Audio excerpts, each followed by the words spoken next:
Well, hello, friends. Mark Holmes here with Michael Anthony Fitness. And as always, I want to thank you guys for watching, commenting, subscribing, and being part of the Joe Boo Sports Report. Without you guys, man, it ain't working without you guys. If somebody had said to me this morning that Dwayne Haskins would get a deal with the Pittsburgh Steelers, what would you have said this morning? I wouldn't be surprised. You wouldn't have been surprised that the Steelers would sign him? Kirk Cousins got a job after he left for Washington, so that doesn't surprise me that he got a job. Well, apparently, the workout went pretty good. We heard just a couple hours ago that he was going for a tryout with the Pittsburgh Steelers, and now he signed. Dwayne Haskins signs with the Pittsburgh Steelers just minutes ago.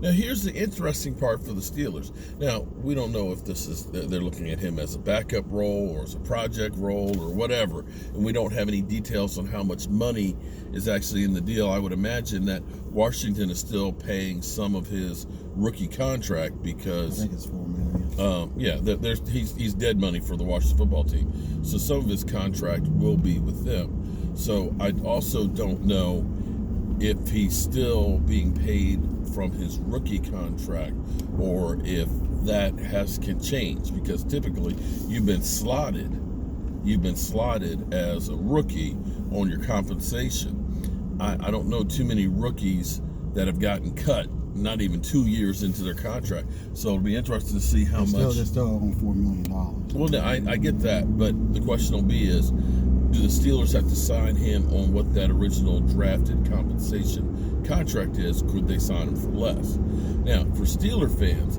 here's an interesting take for you. Big Ben with the noodle arm, his contract, if he comes back this year, is $42 million. It's the last year of his deal. So the Steelers would need to redo that deal, basically add another year on it, probably not guaranteed, to try and reduce the compensation, because that's a big chunk of money for Ben Roethlisberger at this point now in his career. It'll be interesting. Now, we also know that Hugh Jackson is also interviewing today with them for offensive coordinator. So it could be that they're looking at kind of revamping everything, looking at a young guy that maybe they figure that the Washington football team just does not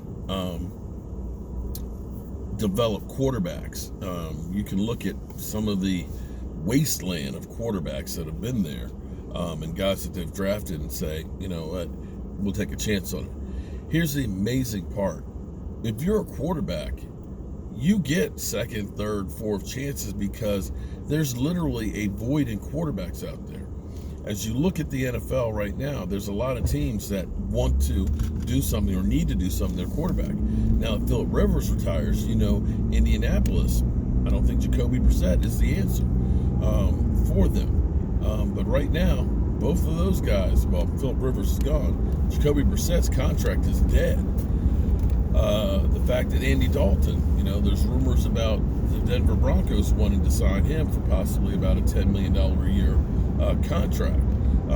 You can't say that Andy Dalton has actually, lit up the world here. And the fact that RG3, after having just that one good year in 2013, well, he just got released by the Baltimore Ravens. But the fact that he still had a career after that 1 year, here we are 6 years later, and he's just getting cut by the Ravens. This is where the supply is big. The supply is a hell of a lot smaller than the demand. And there's a demand, and you have to try and turn over every rock. So what do you think? You think he's got a chance in Pittsburgh? Definitely going to have better coaching than what he had at least his first year in Washington. But he needs to recognize that you don't often get second chances, and to go from Washington to Pittsburgh, that's a golden opportunity for you to change the narrative, and it may be close enough to home that you can have some of your hometown fans be there but not close enough where you're on your same stomping grounds, so to speak. I mean, Pittsburgh's about a 5-hour drive from D.C., where he grew up. So maybe that'll be a good dynamic for him. And we'll have to wait and see what happens. But it's nice to see that some teams are making moves about quarterback situations. I wonder when the Cowboys are going to make a move about their quarterback situation. Hint, hint, Dak Prescott. Yeah. All right, time to get back to the shop, get these racks put together. I'll catch you guys later.